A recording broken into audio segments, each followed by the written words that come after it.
begin this Sunday morning with the kickoff to convention season, which is now colliding with panic from the Democrats, demanding Joe Biden drop out of the presidential race.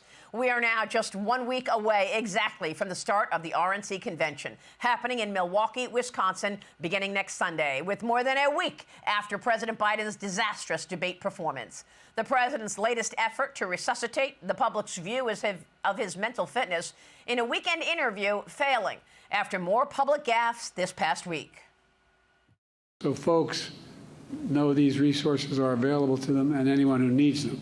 I was telling the group who briefed me earlier, my brother has an expression, you got to know how to know. We've invested billions to enhance our power grid, expand energy shortages so that lights, air conditioning, refrigeration, internet stay on during heat waves, storms, and other climate changes. By the way, I'm proud to be, as I said, the first vice president, first black woman, served with a black president. I've been all over the world with you. I've been in and out of battles anyway. They're trying to push me out of the race. No! Well, let me say this as clearly as I can. I'm staying in the race. Yeah! I'll beat Donald Trump. I will beat him again in 2020. Oh, by the way, we're going to do it again in 2024. New polls from the Wall Street Journal, the New York Times, CBS, and CNN show former President Trump leading President Biden between 2 and 6 points as voters express concern over Biden's cognitive state. Voters are also aware of his record, which includes inflation up better than 19%, energy skyrocketing nearly 36%, spending mainly due to $7 trillion in new spending and borrowing.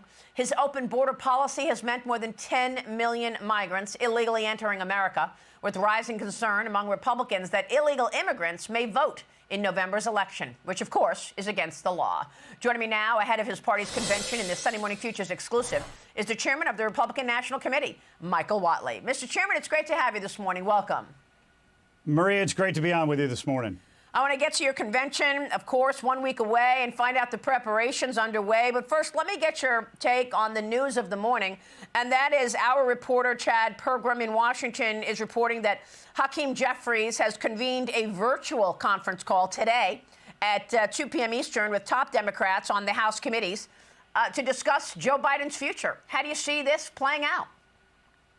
You know, what we're seeing right now is a Democratic free fall, and there's really two options. One, a very weakened Joe Biden is going to come out of their convention and go into the general. Number two, he's not going to, and they're going to have to figure out on the floor who's going to come next. But the thing for us is we are going to continue to run our race with Donald Trump. And this entire election cycle really comes down to a question of strength versus weakness. And this is really about two different records. It is the record that President Trump put together while he was in office, a record of strength. He had a strong economy pre-COVID and a recovering economy afterwards. He had a very strong presence in the world and a very strong southern border.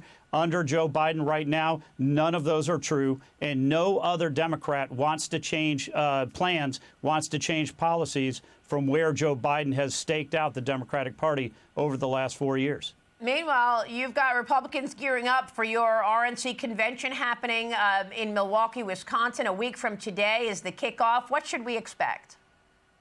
I think it's going to be a great opportunity for us to showcase the strength and the vision of Donald Trump and to be able to roll out our vision for the next 4 years. You know, when you think about this election cycle, it's truly a crossroads election cycle. This is an inflection point for the country, and it's not going to just determine where we go for the next 4 years. It's going to determine where we're going to go for the next several decades. So we're going to show America in terms of strength. We're going to show the everyday Americans all across this country and what a good, strong America means. How Donald Trump is going to restore our southern border, how he's going to restore our economy, and how he's going to restore our place in the world.